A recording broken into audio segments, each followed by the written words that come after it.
হায় রে হায়, মুসলমান তো ধর্ম শিখিনি, মজলিসগুলো তৈরি করে ধর্ম শেখানো হচ্ছে, সেখানেও শিখতে আসার মতো আগ্রহী লোক কম। আল্লাহ ভালো জানে এরা পৃথিবীতে চিরস্থায়ী বাঁচতে এসেছে না একদিন কিশোর শিশু ছিল, কিশোর হয়েছে, যুবক হয়েছে, তারপরে বৃদ্ধতায় পৌঁছে, দাড়ি পেকেছে, চুল পেকেছে, গায়ের চামড়া তুবড়ে যাচ্ছে, পরিবর্তনশীল যখন একদিন এ দুনিয়া ছেড়ে যাওয়াই লাগবে, এ চিন্তা ভাবনা তাদের মধ্যে আছে নাকি খোদাই ভালো জানে।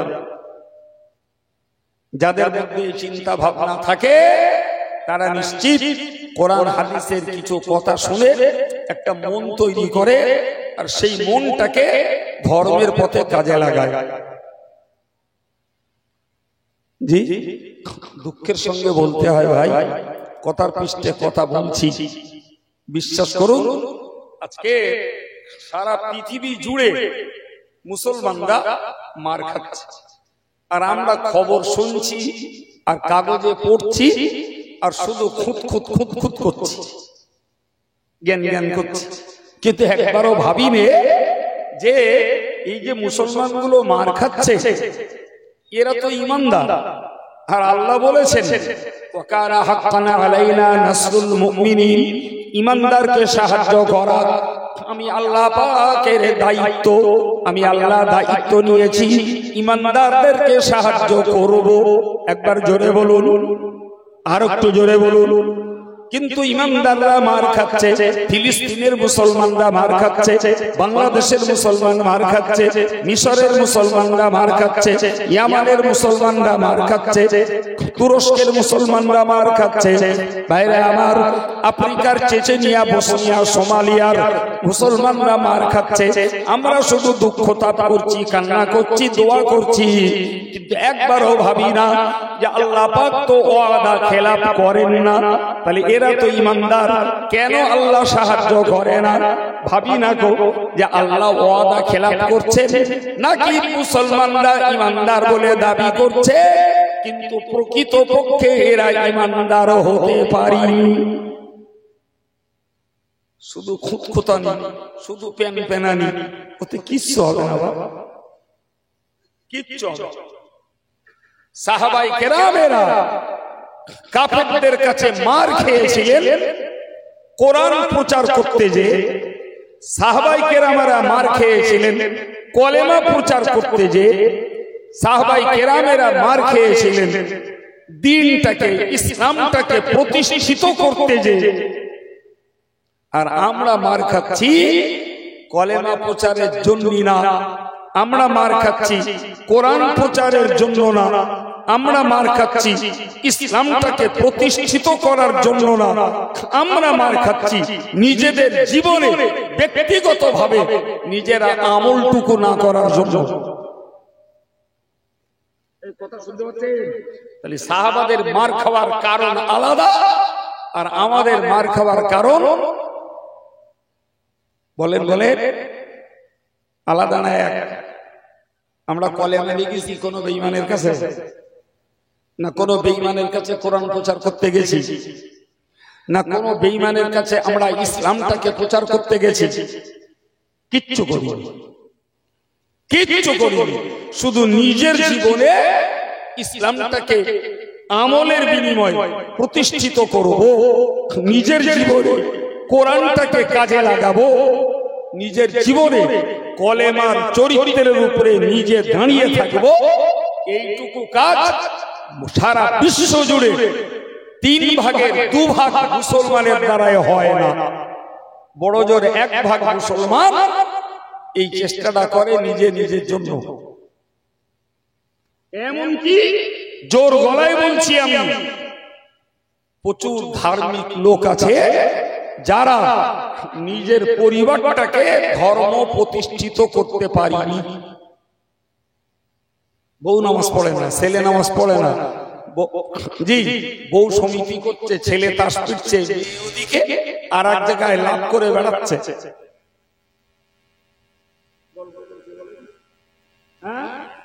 নিজের পরিবারটাকেও আমরা সামলাতে পারছি না, তো কেমনে আমরা আল্লাহ সাহায্য পাবো? বাবা ফিরে চলুন। আমি যে হাদিস বলতে বলতে এই পর্যন্ত এসেছি, কথা আসছে বলতে বলতে আমি হাদিস বলছিলাম, এই মজলিসে বসলে অন্তরে শান্তি পাওয়া যায়। কথাটা আমার নয়, কথাটা রাসূলুল্লাহ। 2 নম্বরে আল্লাহ নবী বলেছেন ওয়াগশিয়াত আলাইহিমুর রাহমা। এই মজলিসের মানুষদের ব্যাপারে আল্লাহ পাক নবী বলেছেন এদের মাথার উপরে শুধুমাত্র দুনিয়ার তৈরি করা ছামিয়ানা থাকে না, বরং এদের মাথার উপরে আল্লাহর রহমতের একটা ছামিয়ানা আল্লাহ পাক টাঙিয়ে দেন। জোরে বলুন। তার মানে এই মানুষগুলো ডেকোরেটরের প্যান্ডেলের নিচেই নেই, এরা রয়েছে আল্লাহ পাকের রহমতের ছামিয়ানার নিচে। সুবহানাল্লাহ। প্রিয় ভাইরা আমার, টাকা দিয়ে মাল কেনা যায়, খাবার কেনা যায়, জি বিশ্বাস করুন, টাকা দিয়ে আল্লাহর রহমত কেনা যায় না।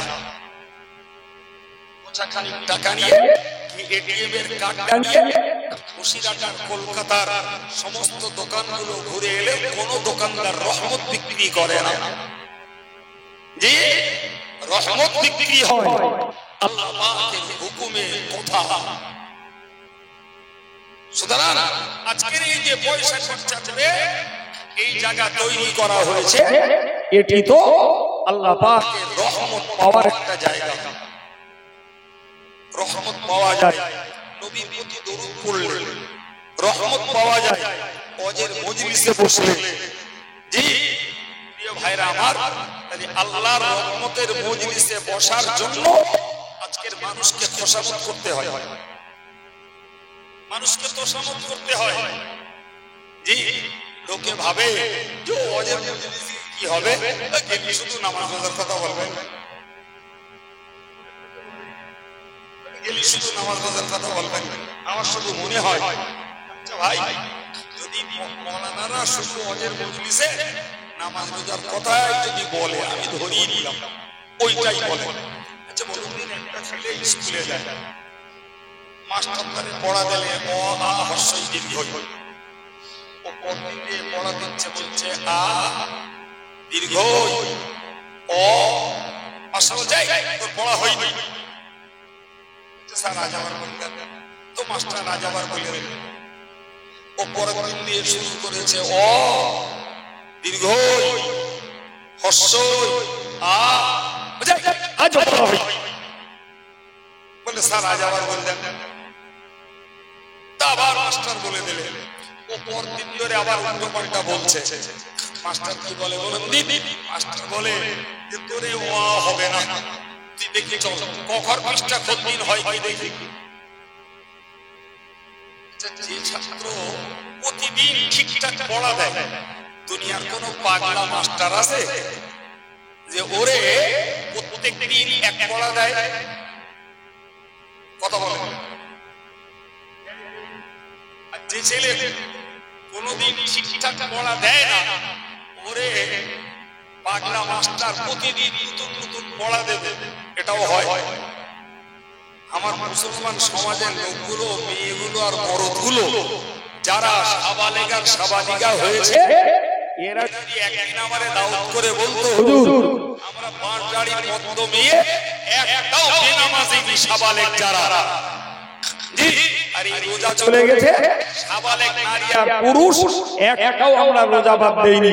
ফলে আপনি নামাজ রোজা বাদ দিয়ে অন্য ওয়াজ করুন, বিশ্বাস করুন, আল্লাহর প্রতি ভরসা রেখে বলছি, সেদিন 5 গাড়ির লোক যে ওয়াজ করতে বলবে ইসলামের পক্ষে, ইনশাআল্লাহ নামাজ রোজা বাদ দিয়ে সেই ওয়াজ করব। পড়া করবা না, যখন নতুন নতুন পড়া কেমনে নেবা? কথা বলছেন না কেন? তাহলে পড়া যদি না করো, তাহলে পূর্ণ পড়া প্রত্যেক দিন নিতে হবে। পড়াটা করো, করে বলো পড়া হয়েছে আর পড়া নেবো না। ভুল বলছি জি, জাতির ভিতরে এই চেতনাটা আজও আসেনি যে একজন ইমানদারের জন্য first and most per day duty হলো, প্রথম এবং গুরুত্বপূর্ণ দায়িত্ব হলো দৈনিক জীবনের 5 বার নামাজ পড়া। এটাই মুসলমানরা করি। কোথা থেকে আল্লাহর রহমত আসবে? সম্মানিত ভাই আমার, প্যারে নবী সাল্লাল্লাহু আলাইহি ওয়াসাল্লাম 3 নম্বরে বলেছেন, ও সাহাবীরা তোমরা মনে রাখো আমি আল্লাহ পাকের নবী তোমাদেরকে বলছি। তৃতীয় নম্বর, এই মজলিসে বসবার বিনিময়ে আরেকটা উপকার লাভ হয়, ওয়াহাফাত আলাইহিমুল মালায়েকা। এই মজলিসে শুধু মানুষ থাকে না, আল্লাহর ফেরেশতারা গোটা মজলিসটাকে ঘিরে দাঁড়িয়ে যায়। তাহলে আমরা এই দোকান পাশারি ওই দিকে এখানে ডিস্টার্ব নেই, তারপরেও বলতে হবে আমরা যদি এখানে বসে বেয়াদবি করি, আমরা এখানে বসে ফালুক ফুলুক করি, আমরা এখানে বসে যদি অন্যমনস্ক হই, ওটাও বড় ফেরেশতাদের নজরে ধরা পড়ছে। আমি আব্দুল কাইয়ুমের নজরে ধরা পড়লে যায় আসে না, কিন্তু ফেরেশতাদের নজরে ওটাও ধরা পড়ছে যে এই মজলিসটা ফেরেশতারা ঘিরে দাঁড়িয়ে যায়। সুবহানাল্লাহ। শুধু দাঁড়ায় না, আল্লাহ পাকের কোরআন বলেছে ইস্তাগফিরুনা লিল্লাযিনা আমানু। হে ঈমানদার মনে রেখে দিন, আল্লাহ পাকের ওই ফেরেশতারা ঈমানদারদের জন্য আল্লাহর কাছে ক্ষমা প্রার্থনা করে। রব্বুল আলামিন আপনি আপনার ঈমানদার বান্দাদেরকে maaf করে দিন। ও ভাইরা আমার, আপনি আপনার জন্য দোয়া চান, আল্লাহ আমার গুনাহকে maaf করে দিন। আজকের এই মজলিসে শেষ বেলাতে যিনি দোয়া করবেন তিনি সবাইকে নিয়ে বলবেন আল্লাহ আমাদেরকে maaf করে দিন। আমরাও মানুষ, যিনি দোয়া করবেন তিনিও মানুষ, কিন্তু বলুন না ফেরেশতারা আমাদের জন্য আল্লাহর কাছে মাগফিরাতের দোয়া চাইবে, সেটি ঈমানদারের জন্য ভালো না খারাপ? ও দোয়া ওই বাইরে বসে পাওয়া যাবে, ওই দোয়ার ভাগীদার হতে গেলেও কোথায় বসা লাগবে? এই মজলিসে বসা লাগবে। ফলে ভাবলে হবে না ভাই যে এই মজলিসটা ছেলেদের একটা ট্র্যাডিশন আর হুজুরদের একটা সিস্টেম না ভাই, এতে শ্রোতাদের উপকার রয়েছে। এই হাদিসের শেষ অংশে নবী বলেছেন মান বাত্তাহি আমালুহু লাম ইসরি বিহি নাসাবুহু। হুজুর বলেছেন, ও সাহাবীরা তোমরা মনে রাখো, ওগো উম্মতে মুসলিমা তোমরা মনে রাখো, আমলে যে লোকটা পিছিয়ে পড়েছে, আমলে যে লোকটা পিছিয়েছে বংশটাকে এগিয়ে দিতে পারবে না। আমলে যে পিছিয়েছে শিক্ষা তারে এগিয়ে দিতে পারবে না।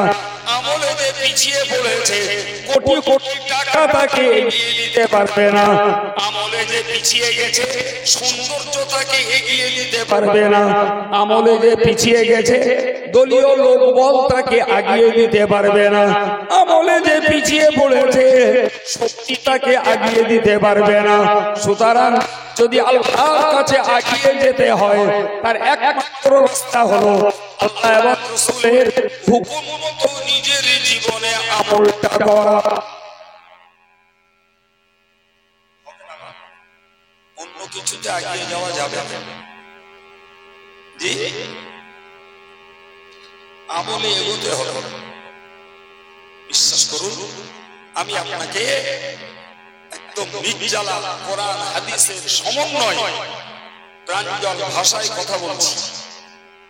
ভাই খুব সহজে একটা কথা বুঝুন ভাই, আমল করতে গেলে না একটা মন লাগে, সবার লাগে, আমারও লাগে। আমল করতে গেলে কি লাগে বলেছি, আমার দিকে তাকা, মন লাগে। আর এই মন তৈরি করতে গেলে জ্ঞান লাগে। জ্ঞান ছাড়া মন হয় না। আর এই মন তৈরি করতে গেলে জ্ঞান লাগে। আর এই জ্ঞান জোগাড়ের রাস্তা তিনটে।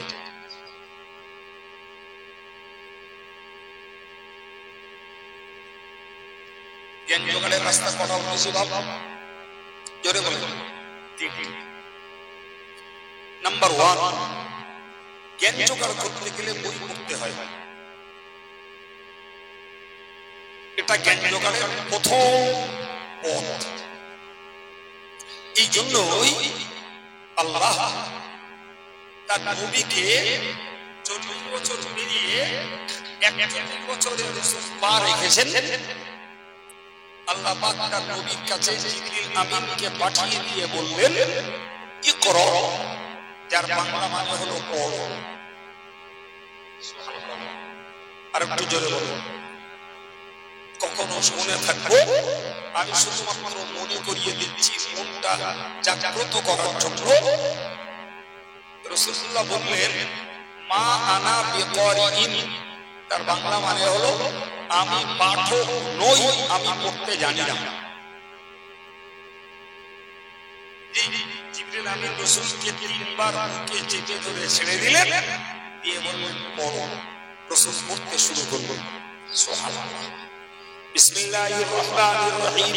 ইকরা বিসমি রাব্বিকাল্লাযী খালাক, খালাকাল ইনসানা মিন আলাক, ইকরা ওয়া রাব্বুকাল আকরামুল্লাযী আল্লামা বিল কলম, আল্লামাল ইনসানা মা লাম ইয়ালাম। জিবরিল বললেন, আর রাসূল এই 5টা আয়াত পড়ে ফেলে দিলেন।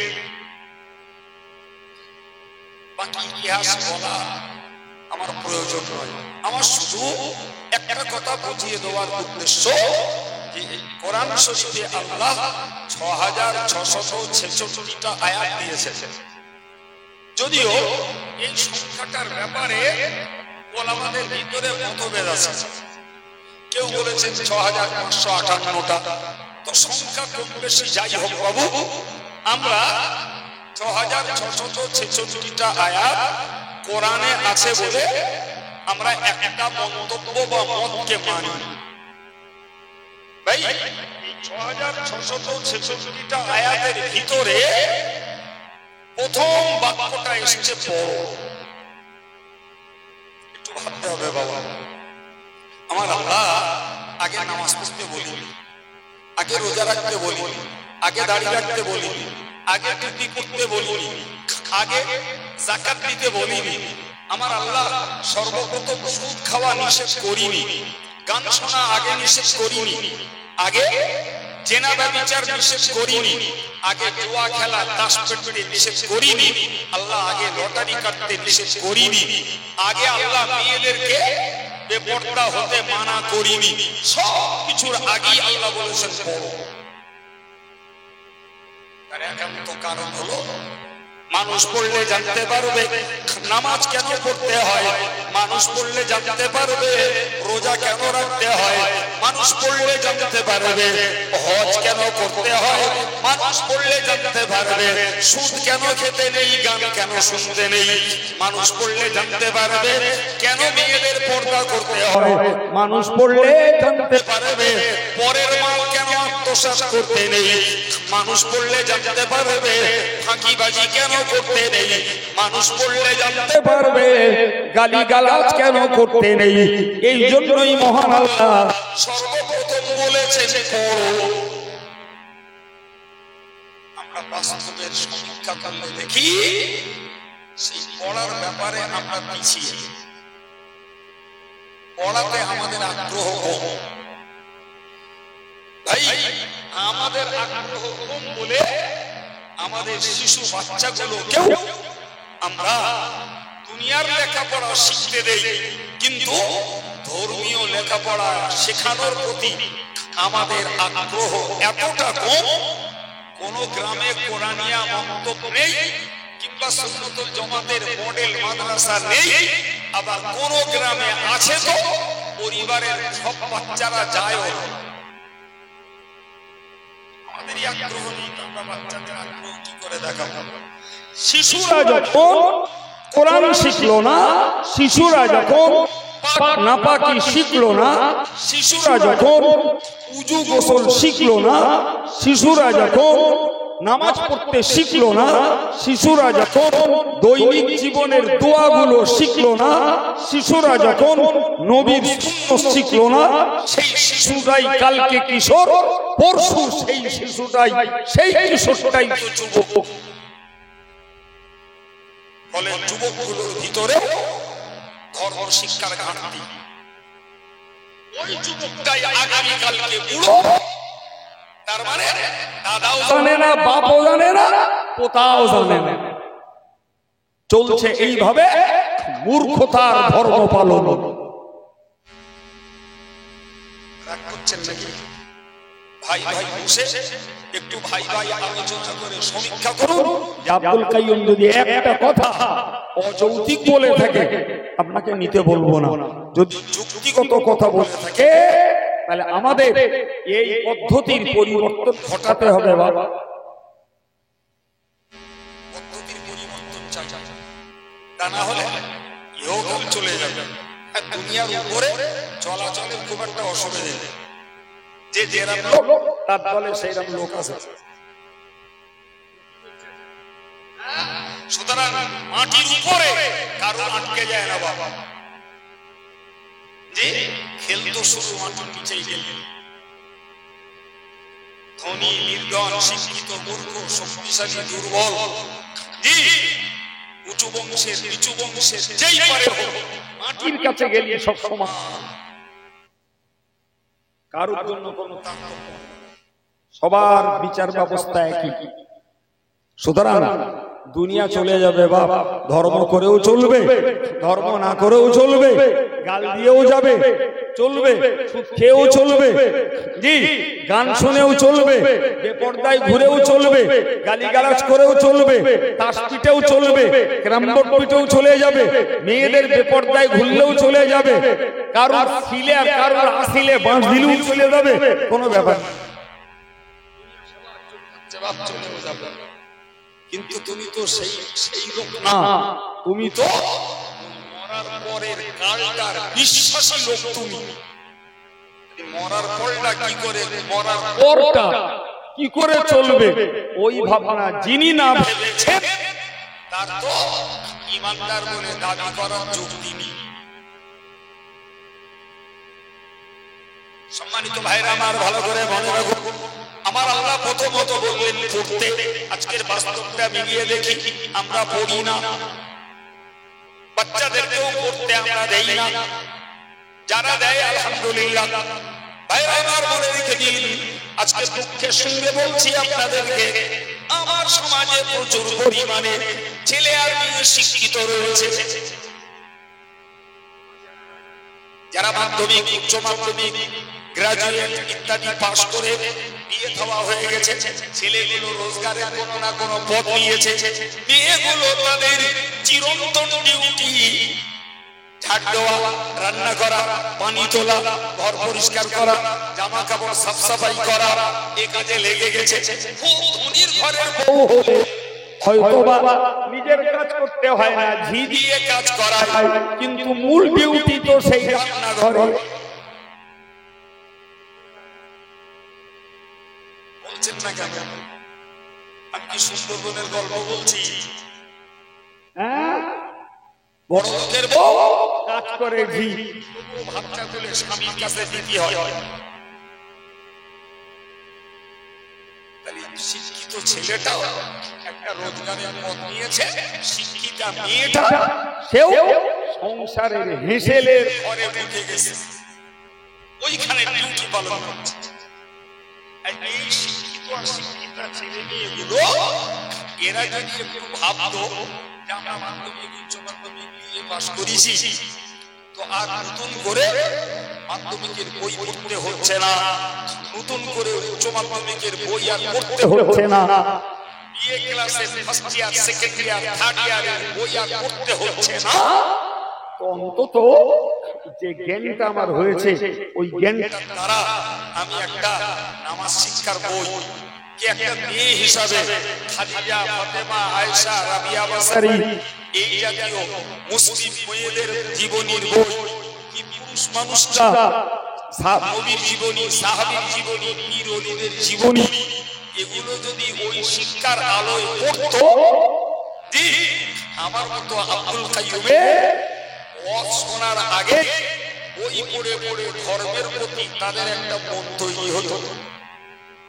এদের এতনা কপাল পড়েছে, এরা টেলিভিশন দেখবে, এরা মোবাইলের স্ক্রিনশট দিয়ে ওতে খবর শুনবে, ওতে ফ্রি ফায়ার খেলবে, পাবজি খেলবে, ওতে নেকেড মেয়েদের পিকচার দেখবে, নাচিয়াদের নাচ দেখবে, খবরের কাগজ পড়বে।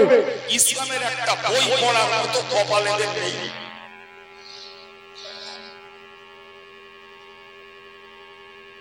ভুল বলছি বলে? কোথা থেকে এরা ধর্ম শিখবে? কোথা থেকে?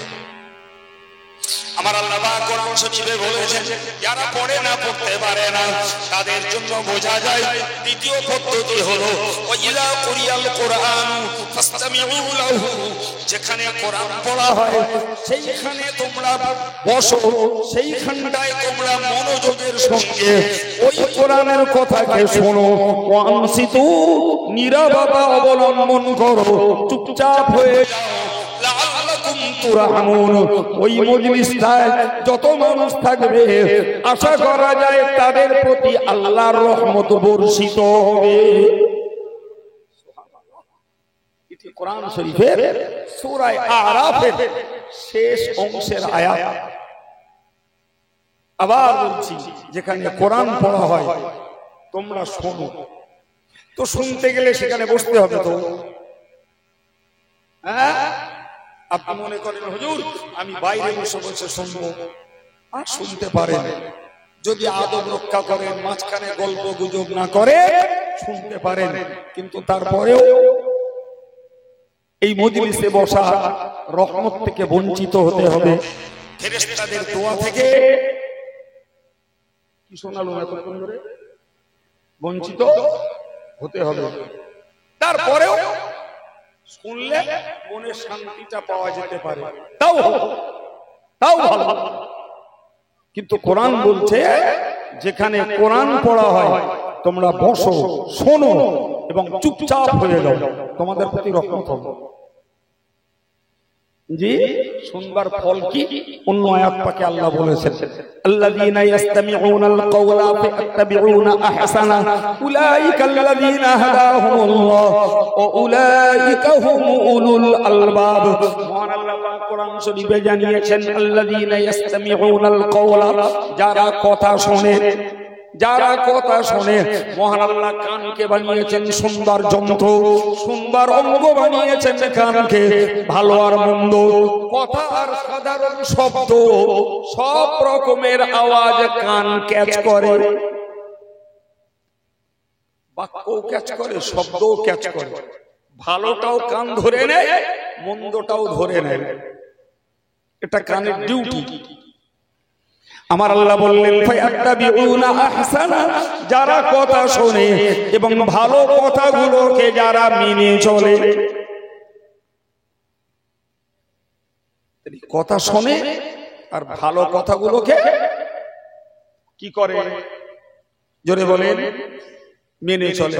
আল্লাহ শুকরিয়া আদায় করে বলছি, মজলিসটায় যারা বসেছেন অধিকাংশ মানুষ এরকম শুনতে শুনতে তারা সেই কথাগুলোকে মেনে চলে ধার্মিক হয়েছে। আলহামদুলিল্লাহ। তাহলে সমাজের অধার্মিক ভাইয়েরা আর মায়েরা তারা যদি এই জাতীয় কথাগুলো যদি শুনতো, আমরা আশা করতাম একদিন তাদেরও মেনে নেওয়ার, মেনে চলার মতো মন হবে। কিন্তু শুনবে না, তা কোথা থেকে হবে? তাহলে যদি বই পড়তে না পারা যায়, তাহলে দ্বিতীয় পদ্ধতি হলো জ্ঞানীর কাছ থেকে কথা শোনো। ও ভাই, আমি এসে মোটামোটা লেকচার মারছি, আমারটা ভেবেছেন কোনদিন? ভাবলি একই জিনিস প্রমাণ হবে। কিরকম? ভাই, আমি আপনার কাছে লেকচার মারছি, হয় আমি কোন লেখকের বই পড়েছি, আমার পড়তে হয়েছে, না হলে আমি আমার ওস্তাদদের কাছ থেকে শুনেছি।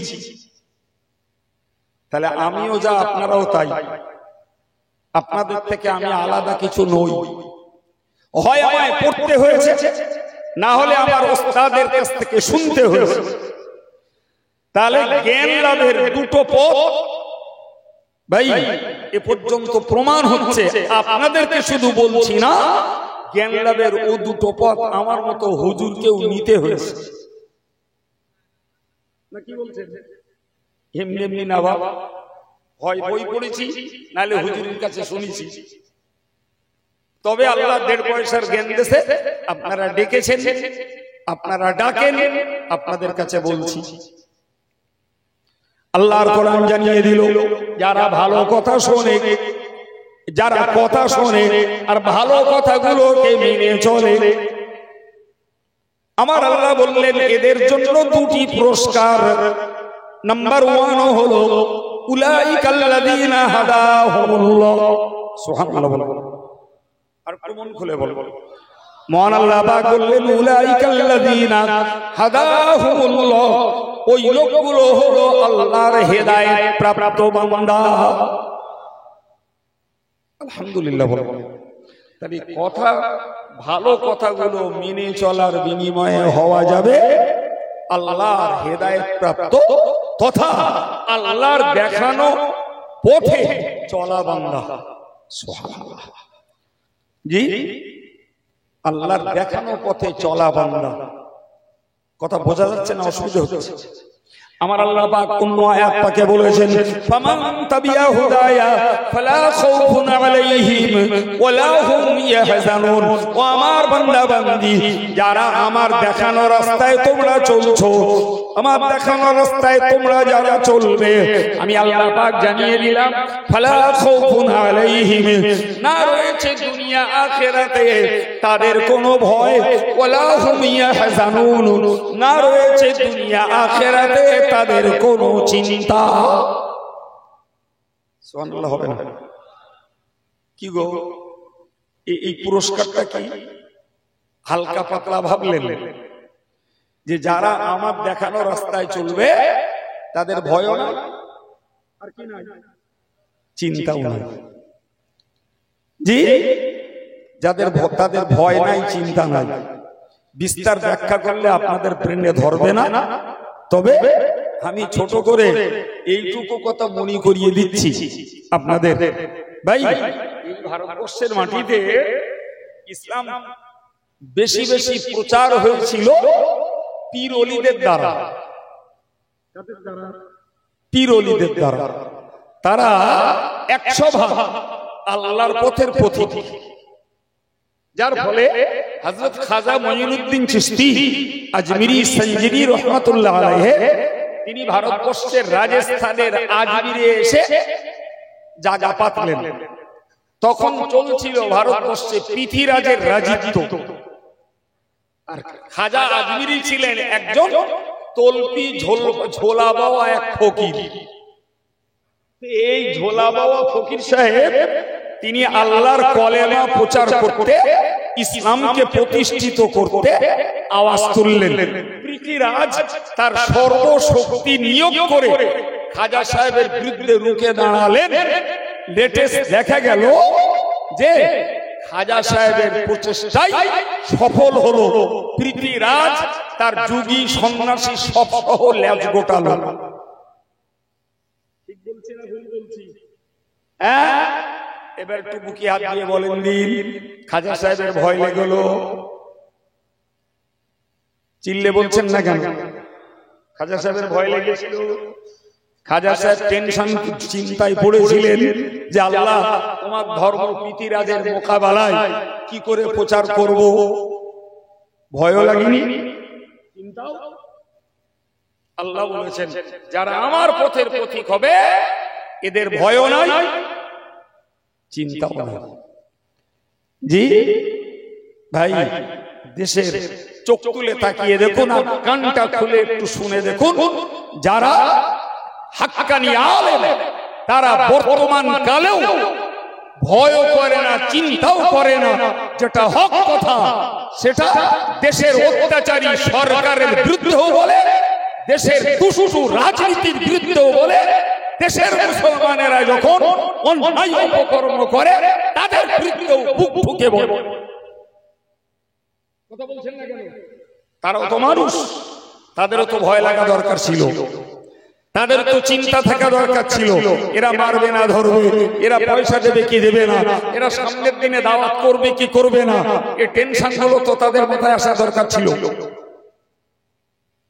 জি, খাজা সাহেবের কথা আপন জায়গায় রেখে দিয়ে দেশের বর্তমান হাক্কানি আলেমদের কথাও যদি ভাবি, তারা নির্বিঘ্নে নির্ভয়ে নিশ্চিন্তে ইসলামের পক্ষে দাঁড়িয়ে কথা বলছে। তুমি গালি দেবা না, ধর্ম মারবা না, তুমি পয়সা দেবা না, তুমি দাওয়াত করবা না, এ পরোয়া তাদের আছে? চুলোর গোড়ায় বসা মতন আরাম করতেছেন কেন? হেঁকে বলেন, ওটাই প্রমাণ আল্লাহর পথে যারা চলে তাদের ভয় নাই, চিন্তা নাই।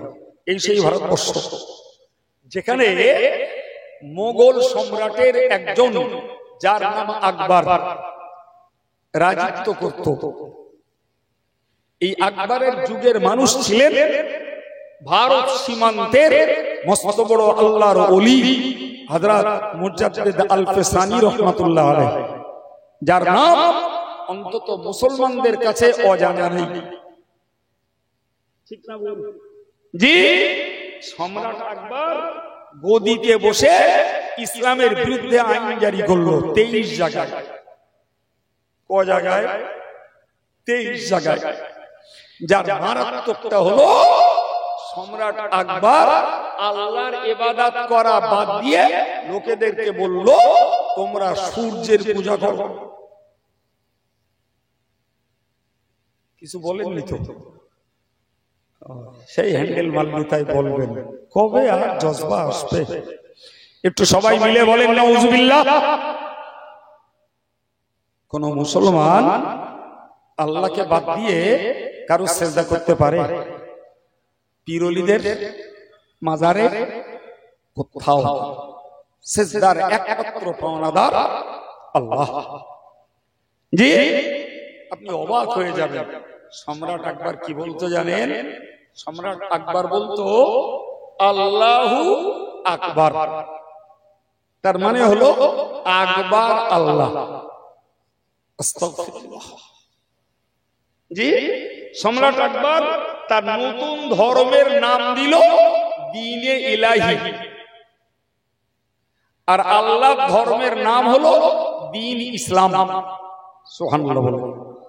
তাহলে আল্লাহ ধর্মের নাম কি? দ্বীন ইসলাম। আর আকবরের নতুন ধর্মের নাম দ্বীন ইলাহি। এই ভারতবর্ষে বিধর্মীরা সম্রাট আকবরের উপাধি দিল দিল্লীশ্বর। শিক্ষিত ছেলেরা এক কথায় বুঝে যাবে, দিল্লীশ্বর মানে দিল্লির ঈশ্বর। নাউজুবিল্লাহ বলুন। ভাই, এই জগা খিচুড়ি করছিল যখন সম্রাট আকবর, সীমান্তে থাকা আল্লাহর ওলি মুজাদ্দিদ আল-ফিসানি রাহমাতুল্লাহ আলাইহি তিনি গর্জে উঠে সম্রাট আকবরের বিরুদ্ধে কুফরির ফতোয়া দিলেন। কথা বোঝা যাচ্ছে? জি, মুজাদ্দিদ আল-ফিসানির একবারও ভয় লাগেনি। গোটা ভারতবর্ষের লক্ষ লক্ষ নাগরিক সম্রাট আকবরের পক্ষে, আর আমি তো একলা।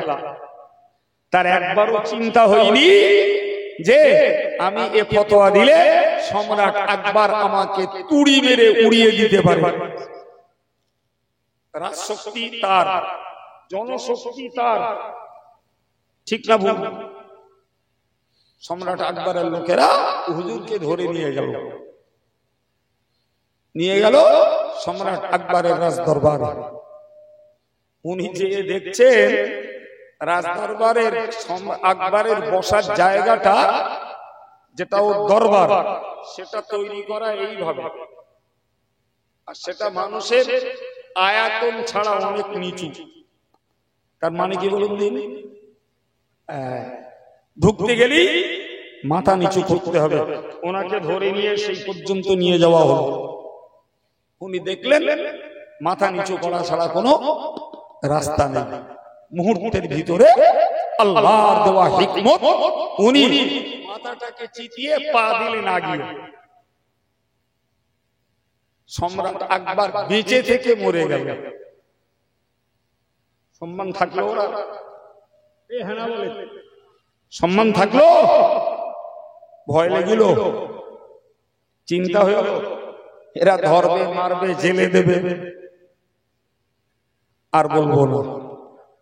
আমরাও সেই আল্লাহর দেখানো রাস্তায় 16 আনা না চলতে পারলেও সেই রাস্তা যারা ধরেছি, আল্লাহর রাস্তা, ইমানের রাস্তা, আল্লাহর রাস্তা, নামাজের রাস্তা, আল্লাহর রাস্তা, দাড়ি টুপির রাস্তা, আল্লাহর রাস্তা, রোজার রাস্তা, হজের রাস্তা, যাকাতের রাস্তা, আমরা যারা ধরেছি, যিনি যত ধরবেন তার ভয় তত কম, তার চিন্তা তত কম।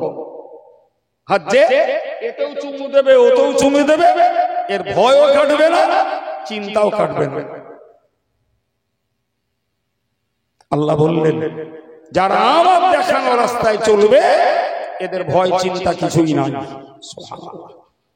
এপারেও নাই, ওপারেও নাই। ওপারে ভয় নাই, চিন্তা নাই, মানে আল্লাহর কাছে তারা জাহান্নাম থেকে নাজাত পেয়ে যাবে। আর একটু মন খুলে, সম্মানিত ভাই আমার, মহান আল্লাহ আয়াত পাকের পরের অংশে, শেষ অংশে জানিয়েছেন, ও উলাইকা হুম উলুল আলবাব, ও আমার বান্দা বান্দি তোমরা মনে রাখো, যারা আমার দেখানো রাস্তায় চলবে, ভালো কথাগুলো যারা মেনে চলবে, এরা দুনিয়ার দৃষ্টিতে লেখাপড়া নাই বা জানো, দুনিয়ার ডিগ্রি এদের যত কম হোক না কেন, এরাই হলো প্রকৃত পক্ষে জ্ঞানী বান্দা। সুবহানাল্লাহ। আর একটু মহব্বত করে, জ্ঞানী কে বলছেন? আর একটু মন খুলে বলেন সুবহানাল্লাহ। আল্লাহ জ্ঞানী বলছেন। পৃথিবীর কোন হেডমাস্টার না, কোন কলেজের প্রফেসর না, কোন প্রিন্সিপাল না, ইউনিভার্সিটির খোদ জ্ঞানী বলছেন। যারা ভালো কথা মেনে চলে তাদেরকে জ্ঞানী বলছেন স্বয়ং মালিক আল্লাহ। এটা কি আমাদের জন্য আনন্দের না? কি বলে জি ভাই?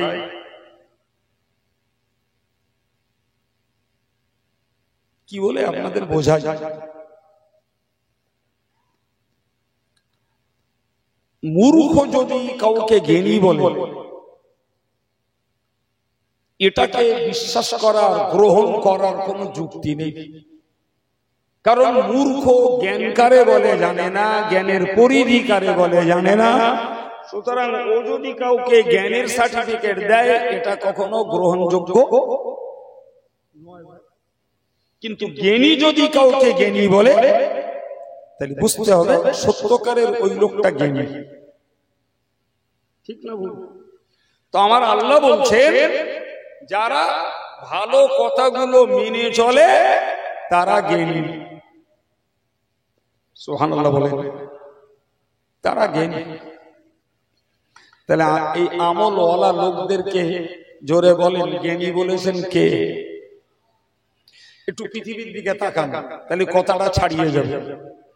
ভাই আজকের পৃথিবী, ধরুন একজন ডাক্তার, একজন মাস্টার, একজন ব্যারিস্টার, একজন মিনিস্টার, একজন এমএলএ, একজন এমপি, একজন মুখ্যমন্ত্রী, একজন প্রধানমন্ত্রী, ওই রাষ্ট্রসংঘের একজন নেতা, একজন বিশ্ব স্বাস্থ্য সংস্থার সদস্য, একজন বৈজ্ঞানিক, একজন ভৌগোলিক, একজন ঐতিহাসিক, একজন ঋষি, মুনি ঋষি।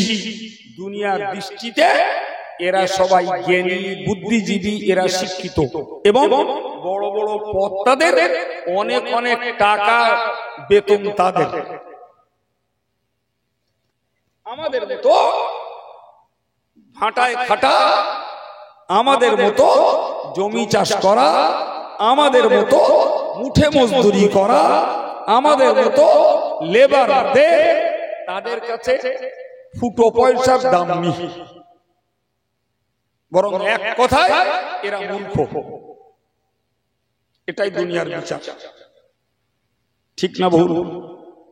জোরে বলছেন না কেন? এখন দুনিয়া যাদেরকে শিক্ষিত বলছে, বুদ্ধিজীবী বলছে, জ্ঞানী বলছে, বড় বড় পদ তাদের, অনেক অনেক মাইনে, তাদের দাম তাদের অনেক।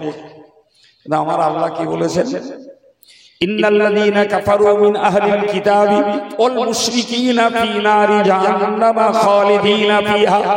মহান আল্লাহ বললেন, ইহুদি হোক, খ্রিস্টান হোক, মুশরিক হোক, ভারতবর্ষের অন্যরা মুশরিক নাকি, ইহুদি হোক, খ্রিস্টান হোক, মুশরিক হোক, যারা এই অবস্থায় মারা যাবে, আমার আল্লাহ বললেন এদের ঠিকানা হলো জাহান্নাম।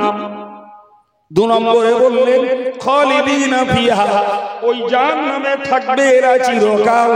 3 নম্বরে বললেন উলাইকা হুম শাররুল বারিয়া, ওরাই হলো সৃষ্টির ভিতরে সবথেকে নিকৃষ্ট। তুমি 60 বছরের সম্মান কুড়ো না বাবা, 60 বছরের পদ দখল করো না, 60 বছরে 60 কোটি টাকার মালিক তুমি হও না, কিন্তু তোমার এই যে মালিক সৃষ্টি করেছে সেই মালিক তোমাকে বলছে কি? নিকৃষ্ট, জঘন্য, ঘৃণ্য, বিশ্বাসঘাতক। এরা যে মালিকের সৃষ্টি, সেই মালিকের পৃথিবীতে বাস করে, সেই মালিকের সূর্যের তাপ ভোগ করে, সেই মালিকের মেঘমালা থেকে বৃষ্টি ভোগ করে, সেই মালিকের জমিনে ফসল করে খেয়ে জমিদারি করে, সেই মালিকের দেওয়া মুক্ত বাতাস থেকে অক্সিজেন নেয়, মালিককে ভুলে যায়, এদের নামই বিশ্বাসঘাতক। পক্ষান্তরে 1 পাস, 2 পাস, 3 পাস, 4 পাস, জি, যারা মূর্খ বলে বিবেচিত, কোরআন হাদিস শুনে শুনে এরা ভালো কথাগুলো আমল করেছে যারা, আমার আল্লাহ বললেন ইন্নাল্লাযীনা আমানু ওয়া আমিলুস সলিহাত, ঈমান যারা নিয়ে এসেছেন এবং ভালো ভালো কাজগুলো যারা করেছেন, আমি আল্লাহ বলছি কানাত লাহুম জান্নাতুল ফিরদাউসি নুজুলা, জান্নাতুল ফিরদাউসের মেহমানদারি, জান্নাতুল ফিরদাউসের ব্যবস্থাপনা তাদের জন্যই তৈরি করা আছে। আর একটু মহব্বত করে অন্য আয়াত পাকে আল্লাহ বলেছেন ইন্নাল্লাযীনা আমানু ওয়া আমিলুস সলিহাত, নিশ্চয়ই যারা ঈমান এনেছে এবং ভালো কাজগুলো যারা করেছে, উলাইকা হুম খায়রুল বারিয়া, তারাই হলো আমার সৃষ্টির ভিতরে শ্রেষ্ঠ। 60 বছরের পৃথিবীতে তোরা আমাদের দাম নাই দিলি, কি যায় আসে? কি যায় আসে? 60 বছরের পৃথিবীতে অত্যাচার করলি, অবিচার করলি, নিষ্পেষণ করলি, 60 বছরের পৃথিবীতে মুসলমান হওয়ার দায়ে লাঞ্ছনা করলি, বঞ্চনা করলি, তাও তো কেটে যাচ্ছে। কিন্তু অনন্তকালের পরকালে এই মানুষগুলো সৃষ্টি শ্রেষ্ঠ বলে মালিকের কাছে বিবেচিত হবে। হে মুসলমান ভাইরা আর মায়েরা, সিদ্ধান্ত নিতে হবে, আমরা 60 বছরের সম্মান কুড়াবো না, অনন্তকালের পরকালে আল্লাহর কাছে সমাদর নেব, সম্মানিত হব, সেখানে মুক্তি লাভ করব। এই সিদ্ধান্ত মুসলিম ঘরের সাবালেক সাবালিকা ছেলে মেয়েদের নিতে হবে। জি ভাইরা আমার, আমি কি বলছিলাম একটু মনে করিয়ে দিচ্ছি। আমল করতে গেলে মন লাগে বলিলাম, আর মন তৈরি করতে গেলে জ্ঞান লাগে। আর জ্ঞান সঞ্চয় করার পদ্ধতি 3টি। নাম্বার 1 জোরে বলে পড়া, নাম্বার 2 শোনা, জ্ঞানীদের কাছ থেকে শোনা। মাশাআল্লাহ, ও শুনেছেন মনে আছে, শুকরিয়া আল্লাহর। নাম্বার 3টা বলবো মাইক ছাড়া। 3 নম্বর ভালো মানুষের সঙ্গ লাভ করা।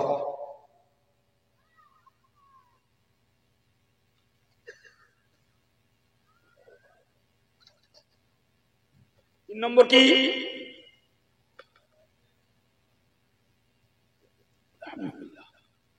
ভালো মানুষের সঙ্গ লাভ করা।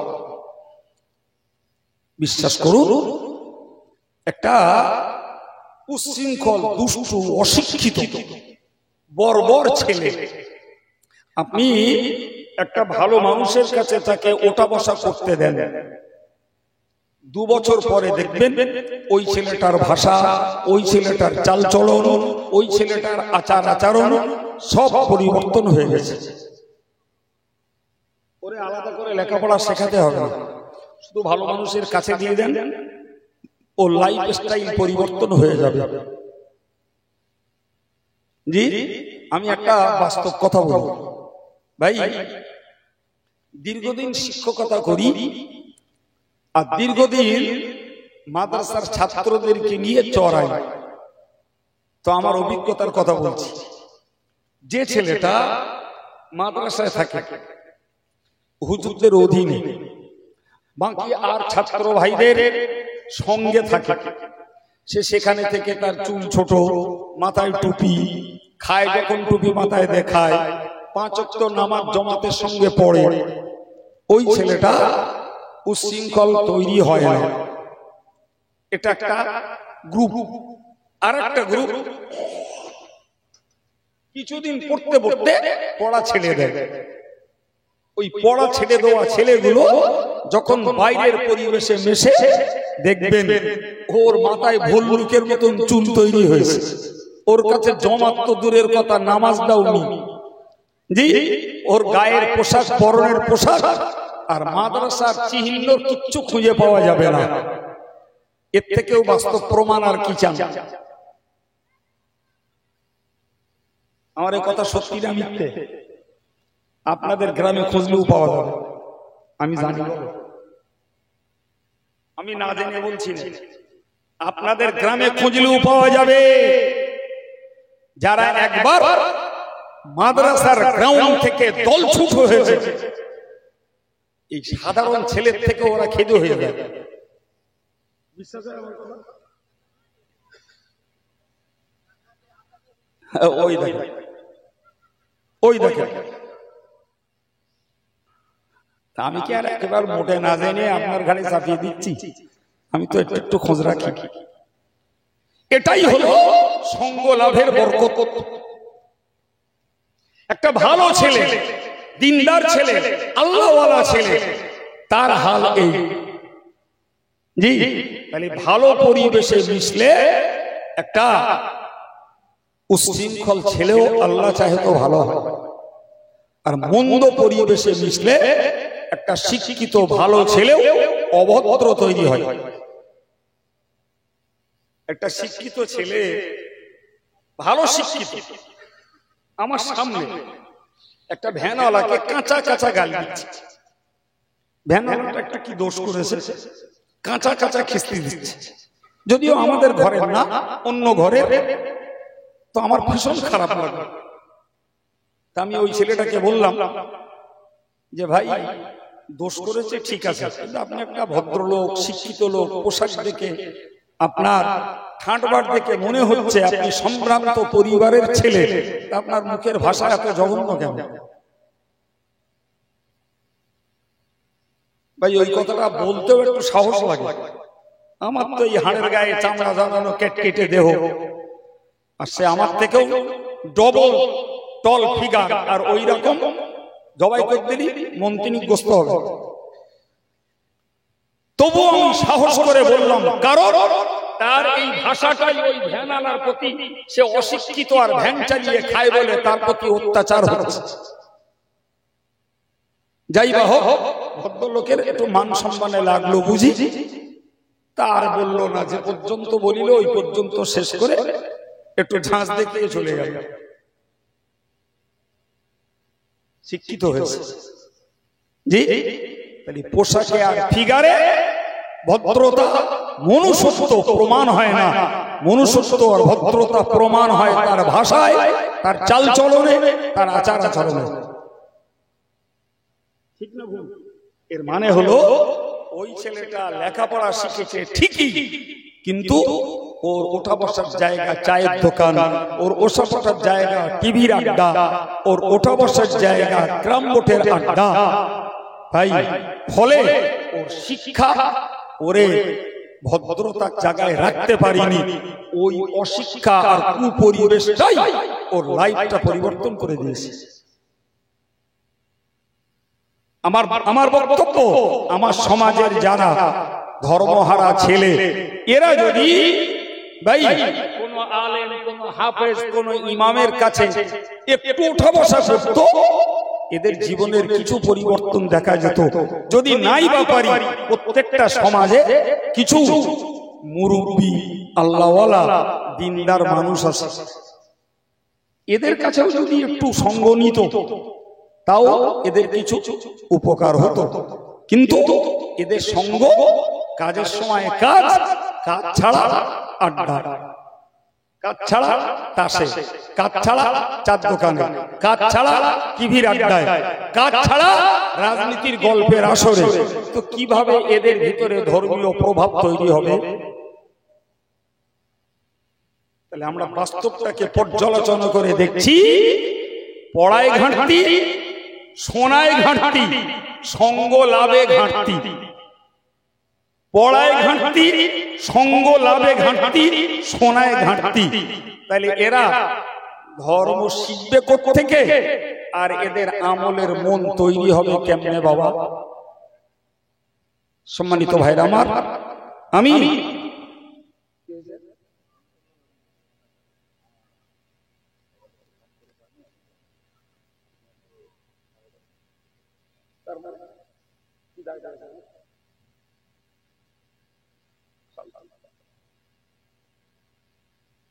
তোমাদের আগে হিসেব থাকে না, আমার যদি দাও থাকতো।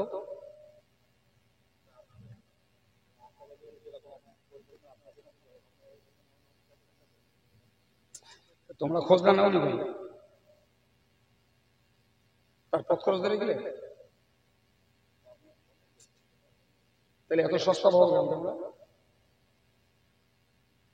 সবাইকে কাইসা মনে করো না।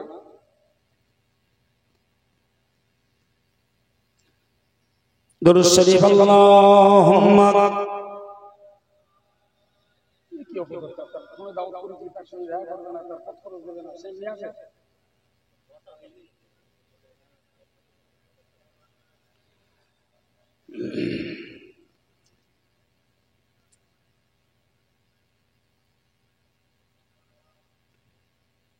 কলেমা জিকির করেন, লা ইলাহা ইল্লাল্লাহ, লা ইলাহা ইল্লাল্লাহ, লা ইলাহা ইল্লাল্লাহ, লা ইলাহা ইল্লাল্লাহ, লা ইলাহা ইল্লাল্লাহ, লা ইলাহা ইল্লাল্লাহ মুহাম্মাদুর রাসূলুল্লাহ।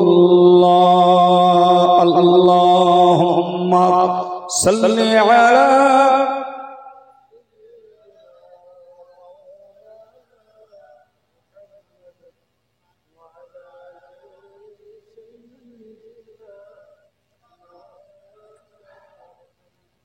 সম্মানিত ভাইরা, এই জন্য কবি বলেছেন, সোহবতে সালেহে তোরা সালেহে কুনাত, সোহবতে তালেহে তোরা তালেহে কুনাত।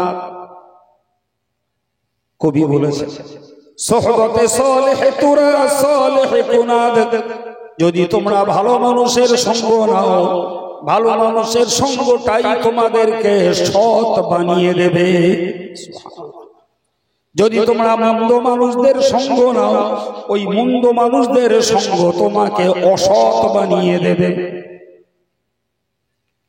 কবিদের এই জ্ঞানের কথা অত্যন্ত বাস্তব কথা, খুবই বাস্তব। প্রিয় ভাইরা আমার, সুতরাং আমি খুব বক্তব্য রাখবো না, আন্তরিকতার সঙ্গে নিবেদন রেখে বলবো, ভাই আমার কথাগুলো যারা শুনছেন মজলিস থেকে আর মজলিসের বাইরে থেকে, যদি মনে হয় সত্যি আমার বই পড়া নেই, আমি জীবনে মাদ্রাসায় মক্তবে পড়তে যাইনি, সত্যি আমার ওয়াজ নসিহত মনোযোগের সঙ্গে মজলিসে বসে শোনাও কম হয়েছে, আবার সঙ্গলটাও ভালো নেই। যদি জীবনের পরিবর্তন কিছু করতে ইচ্ছা হয় তাহলে নতুন করে বই পড়ে উদ্ধার করা কঠিন। বিশ্বাস করুন, একটা মানুষ যখন কথা বলে তখন অনেকটা পড়ার একটা সার কথা মানুষের কাছে তুলে ধরে, যেটা কোন শিক্ষিত মানুষের পক্ষে উদ্ধার করাও অনেক কঠিন, অনেক কঠিন। ভাই, এর তুলনায় অনেক সহজ সঙ্গ লাভ করা। আপনাকে কি বলে আপনাকে বোঝাবো, শুনুন। আমরা পীর ওলিদের প্রতি একটা আন্তরিক মহব্বত রাখি। আপনি জানেন, আমার দেশের কথাই বলছি, অনেক অনেক অশিক্ষিত অজ্ঞ মানুষ, অশিক্ষিত অজ্ঞ মানুষ, তারা পীর ওলিদের তলপি বয়ে, তাদের জুতো বয়ে, তাদের খিদমত করে করে তারা শুধু নিজেরা আল্লাহওয়ালা হয়নি, কালে যে তারা মৌলানা নামে পরিচয় লাভ করেছে। আমি নিজে ছোটবেলায় আমিনিয়া মাদ্রাসায় এমন কিছু বক্তাদের ওয়াজ শুনেছি যারা হকিকতে আলেম না। তারা মাদ্রাসায় বই পুস্তক পড়ে পড়ে ক্লাসে ক্লাসে পরীক্ষা দিয়ে পাশ করে তারা আলেম হয়নি। তারা কেউ বসিরহাট হুজুরের তলপি বয়ে, কেউ দরগাপুজির হুজুরের তলপি বয়ে তারা এক একজন আলেম হয়েছে। তারা যখন বক্তৃতা করতেন হাজার হাজার মানুষ নিথির মেরে তাদের কথা শুনত। অথচ তাদের লাইফটা চলমান শিক্ষার লাইফ ছিল না বাবা। পিছনের ইতিহাস খুলে দেখুন। জি, রাসূল করিম সাল্লাল্লাহু আলাইহি ওয়াসাল্লাম সাহাবী যারা, এনারা সবাই বলো পূর্ব যুগে শিক্ষিত ছিল না বাবা। জানেন জি, ইতিহাসে এসছে যে আরব সাম্রাজ্যে টোটালে 17 জন লোক ছিল শিক্ষিত। কজন বলেছি বাবু? আচ্ছা বলেন তো, একটা গোটা দেশে যদি 17টা লোক শিক্ষিত হয় তাহলে সে দেশে ভালো আর কিছু থাকতে পারে মনে হয়? 17টা শিক্ষিত লোকের কথা কেডা নেবে? এই কথা ঠিক না ভুল?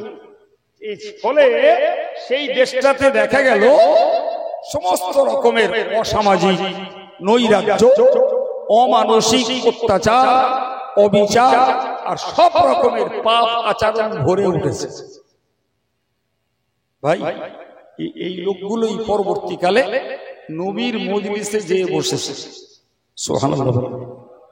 নবীর মজলিসে বসে তারা কোরআন হাদিস পড়াপড়ি তুলনায় নবীকে সামনে থেকে দেখেছে আর নবী পাকের মুখের কথাগুলো তারা শুনেছে। আলহামদুলিল্লাহ। এই যে নবীর কাছে বসেছেন, নবীর কাছে বসে তার আচরণটা, তার ব্যবহারটা, তার ওঠা বসাটা, তার পানি পান করাটা, তার লেনদেনটা, ছোটদের প্রতি তার ব্যবহারটা, বড়দের প্রতি তার সম্মান আর শ্রদ্ধাটা, নারীদের প্রতি তার আচরণটা, একটা করে ওই গাগ্রামের সাহাবারা নবীর কাছে সামনে থেকে তারা দেখেছে আর নবীর মুখের বয়ানগুলো তারা শুনেছে। শেষে কি পেয়েছে বলেন? শুনুন। এক নম্বর তারা পেয়েছেন, আল্লাহ পাকের নবী বলেছেন, আসহাবী কান নুজুম ফাবিআইহিম ইকতাদাইতুম ইহতাদাইতুম। আল্লাহ পাকের নবী বলেন, ও সাহাবীরা, ওগো বিশ্ব উম্মতে মুসলিমরা মনে রাখো, আসহাবী কান নুজুম, আমি মুহাম্মদুর রাসূলুল্লাহ বলছি, আমার শিষ্য যারা, আমার সহচর যারা, আমার সঙ্গী যারা, তারা প্রত্যেকেই এক একজন আকাশের তারকার সমতুল্য। রাসূলুল্লাহ সাহাবায়ে কেরামদেরকে এই তারকার সঙ্গে তুলনা দিলেন কেন? আপনারা জ্ঞানী মানুষ, একটু আলোচনা করলেই বুঝে যাবে। ভাই আজকের তো কি বলবো, কম্পাসের যুগ, কম্পাসের যুগ। সুতরাং আমরা দিক ঠিক করতে কোন রকমের বিঘ্ন পাই না, বিঘ্ন ঘটে না। হাতে মোবাইলেও কম্পাস আছে, পূর্ব পশ্চিম উত্তর দক্ষিণ সহজেই আমরা চিনে নিতে পারি। এক। দু নম্বর কথা, আজকের শুধু ভারত জুড়ে না, দেশ জুড়ে না, বিশ্ব জুড়ে ইলেকট্রিক লাইটের ব্যবস্থা, ঠিক না? কোথায় নাই বাবা? শ্রীলঙ্কায় যান সেখানে আছে, অস্ট্রেলিয়ায় যান সেখানে আছে, সৌদিতে যান আছে, আমেরিকায় যান আছে, সেই আফ্রিকায় চলে যান সেখানেও আছে। আমাদের পশ্চিমবঙ্গে আপনি মরিচঝাঁপি চলে যান সেখানেও ইলেকট্রিক গেছে। তাহলে চারিদিকে আলো উজ্জ্বলা। কিন্তু জানেন কি ভাই, এখান থেকে 1000 বছর, 1200 বছর, 1300 বছর, 1400 বছর আগে দুনিয়া ছিল অন্ধকার, ছিল না কম্পাস। জি, মানুষগুলো ব্যবসা করত, ইরাক থেকে বার হতো যাবে জাপানে, জাপান থেকে বার হতো যাবে তারা আরবে, জি, রেঙ্গুন থেকে বার হতো যাবে তারা সমুদ্র পথে জেদ্দায়। ভাই এই জাহাজের নাবিক গুলো, পথচারী কাফেলা গুলো, তারা কিছু ঠিক করতো না, শুধু দিক নির্ণয় করতো আকাশে তারা দেখে। সুবহানাল্লাহ। বাড়িতে কি দেখে? আকাশের তারকা দেখে ঠিক করতো যে আমাকে যেতে হবে রেঙ্গুন থেকে জাহাজ ছেড়ে জেদ্দায় যেতে গেলে আমাকে পশ্চিম দিকে যেতে হবে। তো পশ্চিম দিকে যাচ্ছি কিনা, এই ঘোর অন্ধকার, পানির অন্ধকার, জগতের অন্ধকার, কোন দিকে যাচ্ছি কিছু ঠিক ছিল না। মহাসাগর যার কোনো কিনারা নজর নাই, ওই নাবিক গুলো দিক ঠিক করতো আকাশের তারা দেখে। এই দিকটায় ধ্রুব তারা, তাহলে এটা উত্তর, এর বাম দিকটা দক্ষিণ, সম্মুখের দিকটা পশ্চিম, পিছন দিকটা পূর্ব।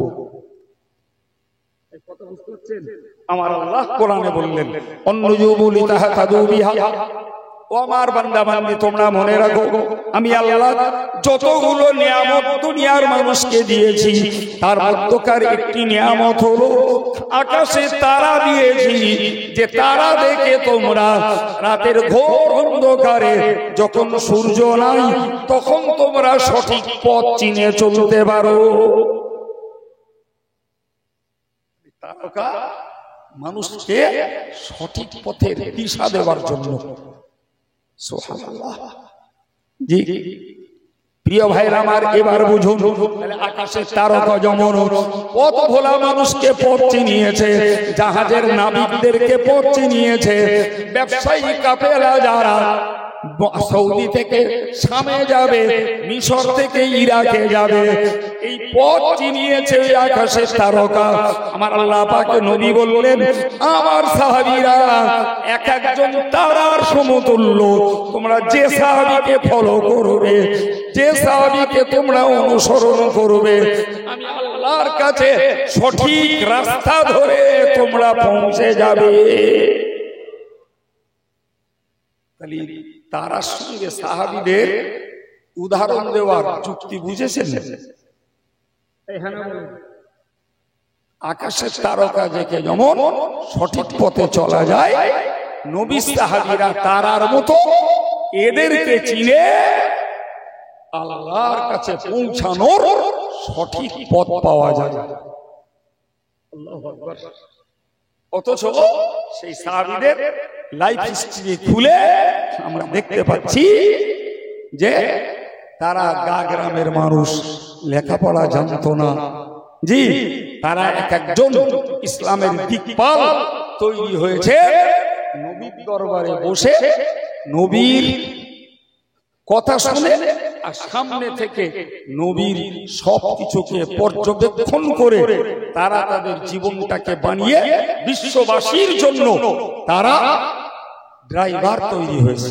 সুবহানাল্লাহ।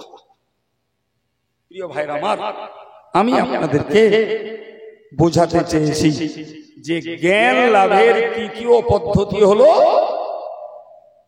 কি? ভালো মানুষের সঙ্গ লাভ করা। জি, সেটা কি?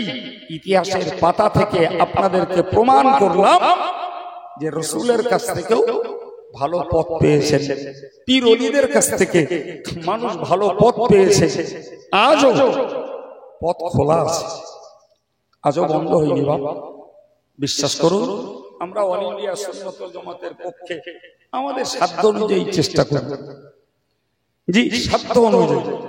আমার আব্বা বেঁচে থাকতে এই সংগঠনটা যখন প্রথম চালু হয়েছিল, তা আমাদের প্রথম পদ্ধতি ছিল মসজিদে মসজিদে শিক্ষা ব্যবস্থা চালু করা। শেখাবে ইমাম, শিখবে মুক্তাদিরা। পরবর্তীকালে সংগঠনের এরিয়া বেড়েছে এবং বলতে পারা যায় সংগঠন ডিজিটাল হয়েছে। জি, কি হয়েছে তাতে? আমরা ফেসবুক, হোয়াটসঅ্যাপের মাধ্যমে সংগঠনের কাজ করছি। আমরা মডেল মাদ্রাসা তৈরি করে সেই আগেকার যুগের শিক্ষা ব্যবস্থাটার পরিবর্তন ঘটিয়েছি। কিরকম? শিশুরা পড়বে, স্কুল পড়ুয়া যারা তারা একটা সময় পড়বে, ঘরের বউরা তারা একটা সময় পড়বে, যুবক ছেলেগুলো তারা একটা সময় পড়বে, বয়স্ক পুরুষগুলো তারা এক সময় পড়বে। যদি সিস্টেম অনুযায়ী পড়ে তাহলে শিশুরা বলি, যুবকরা বলি, মেয়েরা বলি, বৃদ্ধরা বলি, সবার ভিতরে প্রয়োজনীয় জ্ঞানটা লাভ হবে। আপনি এইটুকু বুঝুন। আজকের আমার যুবক ছেলেগুলো এই সমাজে ধর্মের প্রতি যাদের আন্তরিকতা তৈরি হয়নি, ধর্মের ব্যাপারে যারা উদাস, আচ্ছা এই ছেলেগুলো যদি মসজিদে নির্দিষ্ট ইমাম রয়েছে, যদি এই ছেলেগুলো ইমাম সাহেবকে বলতো, হুজুর কি হাফেজ সাহেব কি ভাই, আমরা 20টা যুবক আমরা মাদ্রাসায় পড়াপড়ি জীবনে করিনি, এখন আমরা কাজের ছেলে, কাজ কাম করি, সংসার চালাতে হয়, তো আমাদের তো মরতে হবে, তো আমরা প্রতিদিন এশার নামাজের পরে আপনার কাছে আধা ঘন্টা বসবো কি পৌনে 1 ঘন্টা বসবো, বিনিময়ে আমরা 20টা ছেলে 50 টাকা করে মাসে দিয়ে যে পয়সা চা খেতে আর খৈনি খেতি আর পান খেতি, জি, আর তেরাঙ্গা আর শেখর আর শান্তি খেতে ফুরিয়ে যায়। 50 টাকা করে 20টা ছেলে 1000 টাকা ইমাম সাহেবকে খুশি করতে দেবো। হুজুর আপনি আমাদেরকে 1 ঘন্টা এশার পরে পড়ান, কোরআন শেখা হবে, নামাজ শেখা হবে, মশলা শেখা হবে, এবং ওই মানুষটার কাছে বসে তার আখলাক আমলটাও জানা যাবে। বছরে 20,000 টাকা খরচ করে একটা সভা দিয়ে যতটা উপকার হবে তার তুলনায় প্রতিদিন যদি আধা ঘন্টা পৌনে 1 ঘন্টা একটা ইমামের কাছে বসি, উপকার অনেক বেশি হবে। আমার এই সমাজে মায়েরা, বিশ্বাস করুন, সমাজে এমন কিছু মা আছে, সত্যি কথা, যারা ধার্মিকা, আল্লাহ ওয়ালি, পর্দানশীনা, কোরআন হয়তো সবাই জানে না, কিন্তু তারা নামাজ পড়ে, নফল রোজা রাখে, একটু তাসবিহ তেলাওয়াত করে। ওই সমাজে আর 5টা ঘরের বউ রয়েছে যারা আধুনিক কিংবা লেখাপড়া জানে না, অথবা এমন পরিবারে যে তারা পড়েছে যে পরিবারে ধর্মকর্ম নেই। আচ্ছা ওই পরিবারের মাগুলো যদি একটু ভাবতেন যে আমারও তো মরতে হবে, তা আমি তো সংসার চালিয়ে যাচ্ছি, শ্বশুরের খেদমত, স্বামীর খেদমত, ছেলে পেলেদের খেদমত, গরু ছাগলের খেদমত, হাঁস মুরগির খেদমত, বাড়ি ঘরের পরিষ্কার পরিচ্ছন্নতা, এই তো করেই চললাম, এ তো সব লোকের কাজ করছে, আমারটা করব। এই কথা ঠিক না ভুল? সব তো লোকের। আমার নামাজটা কই, আমার কোরআনটা কই, আমার রোজাটা কই, আমার জিকিরটা কই, আমার একটু তাসবিহ পড়াটা কই। জি, আব্বার বাড়িতে বাপের বাড়িতে যা শিখেছিলাম সে তো না করে করে একরকম ভুল হয়ে গেছে। সমাজের বউগুলো যদি ওই সমাজের 5টা যা কি 5টা বয়স্কা শাশুড়ি এদের সঙ্গে একটু যোগ করে বলতো, মা কি বউ, আমি আমার কাজের শেষে রান্না বাড়ার শেষে তোমার কাছে একটু করে বসবো, আমার একটু কোরআনটা পড়িয়ে দিতে হবে। পড়িলাম, সে ভুলে দিছি, আমার একটু নামাজটা শিখিয়ে দিতে হবে, জি আমার একটু কিছু আমল শিখিয়ে দিতে হবে। ভাই বিশ্বাস করুন, ওই অন্য মতের লোকের মতো আমাদের ঘরের বউগুলো এদুড়ে বেদুড়ে চেদুড়ে বেলেঘাটা গোঘাটা রানাঘাটা করতে হতো না। এরা বাড়ি বসে বসে নিজেদের ধর্মটা শিখতে পারত এবং নিজেরাও এরা ধার্মিক হয়ে নিজে জাহান্নাম থেকে বাঁচতে পারত, নিজের বাচ্চাগুলোকেও বাঁচাতে মন তৈরি হতো। ওটাই সঙ্গ, ওটাই শিক্ষা। কিন্তু দুঃখের কথা, একদল যুব সমাজের ভিতরে এই মন নাই, আর একদল ঘরের বউদের মধ্যে এই মন নাই। ঠিক বলছি না ভুল বলছি বাবু? জি ভাই, জলসা দেওয়ার পরে যদি আমাদের ভিতরে কিছু পরিবর্তন আসে তাহলে তো মনটা ভালো লাগে।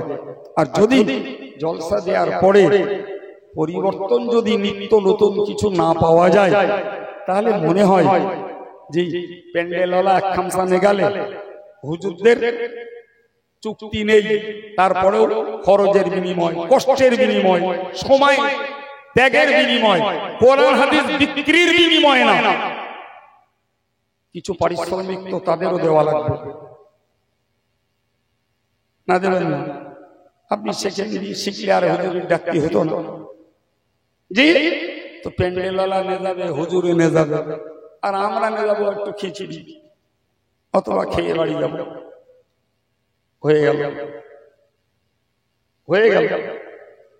হুজুর পয়সা নিয়ে যাবে, মাস গেলে ড্রাইভারের দেবে, গাড়ি মেইনটেনেন্সে খরচ করবে, প্রতিদিন তেল ভরবে, আর যেটুকু বাঁচবে সেটুকু হুজুর তার নিজের পরিবারের উন্নতিতে কাজে লাগাবে। প্যান্ডেলওয়ালা পয়সা নিয়ে যাবে, লেবারের দাম বিটাবে, মালের ক্ষয়ক্ষতি হলে আবার অ্যাসেট পূরণ করবে, যেটা বাঁচবে সে তার ব্যবসা আরো বাড়াবে। আমরা একটু খিচুড়ি খাবো না, বাড়িতে যাবো, আজকে দেবো এই চেম্বারে, কাল সকালবেলা আর এক চেম্বারে ঢেলে দিল। আর মাঝখানে এই যে শোনাশুনিগুলি করলুম, আল্লাহ দয়া করে গোনা যদি মাফ করেন, সব যদি দেন, আর জ্ঞান হলে তাতেও সব, এইটা টাটকা লাভ হলো। আর যদি আমলটাই কাজে লাগাই তাহলে মরণ পর্যন্ত লাভ হলো। ঠিক না ভুল বাবা?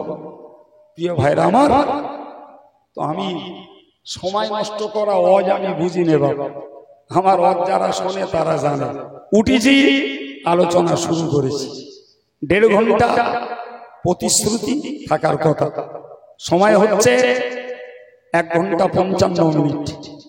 জি, এদের পরের বক্তা তিনি আসেননি, ফলে 12টাতেই সভা শেষ করতে বলল ছেলেরা। এখনো আমাদের বাকি কাজ করতে 12টা ছাড়িয়ে যাবে। এ পর্যন্ত বলি, আমি আমার বক্তব্যের ইতি টানছি, শেষ বেলায় দাবি রাখছি। আমি জানি না আপনাদের প্রস্তুতি কি। 26শে এপ্রিল ব্রিগেডে যাওয়ার জন্য আপনাদেরকে দাওয়াত দিচ্ছি। জনসংখ্যা বাড়ার দরকার আছে, জনসংখ্যা বাড়লে তবে সরকারের টনক নড়বে। যদি জনসংখ্যা না বাড়ে সরকার মূল্য দেবে না।